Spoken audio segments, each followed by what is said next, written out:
ბატონო თავმჯდომარე, ძალიან დიდი მადლობა თქვენ ამდაგვარი შეხვედრის ორგანიზებისთვის და იმისთვის, რომ ეს შეხვედრა ასეთი წარმომადგენლობითია. ჩვენის მხრივ ცადეთ წარმომადგენლობითი ყოფილიყო, რა თქმა უნდა, ყველა არასამთავრობოს დღეს ვერ წარმოვადგენთ, მათი რიცხვი ძალიან დიდია საქართველოში, მაგრამ ცადეთ, რომ ფაქტიურად ყველა მოქმედი კოალიციის ერთი წარმომადგენელი მაინც ყოფილიყო და შეიძლება ითქვას თავისი სფეროს წამყვანი არასამთავრობოები მოვიწვიეთ. მე ძალიან მესიამოვნდა თქვენი სიტყვის მოსმენა, იმიტომ რომ ძალიან ბევრი სწორედ ის რეფორმა ახსენეთ, სწორედ ის თემები ახსენეთ, რომელზეც დღეს გვინდოდა საუბარი.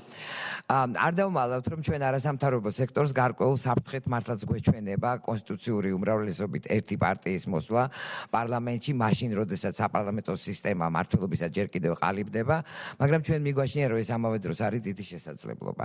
ეს არის დიდი შესაძლებლობა რეფორმების გატარებისა, ეს არის რა თქმა უნდა ძალიან დიდი პასუხისმგებლობა, რომელიც თქვენ როგორც პარტიას გეკისრებათ, მაგრამ შეიძლება ამან მოგცეთ თქვენ შესაძლებლობა და შანსი იმისა, რომ ძალიან სწრაფად წაიყვანოთ წინ ქვეყანა.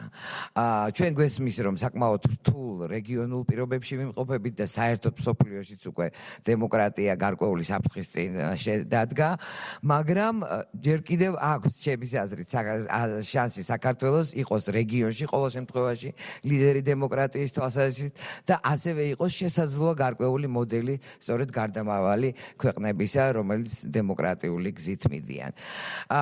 მართლაც ჩემთვის ძალიან სასიამოვნოა, რომ დღეს წარმოდგენილი არასამთავრობოები ძირითადად აი იმ თემებზე ისაუბრებენ, თითოეულ მათგანს უნდა შემოგთავაზონ თავისი ხედვა ამა თუ იმ რეფორმის. ეს ის რეფორმებია, რომელიც ჩვენ ყველაზე მნიშვნელოვანად მიგვაჩნია დღეს საქართველოსთვის.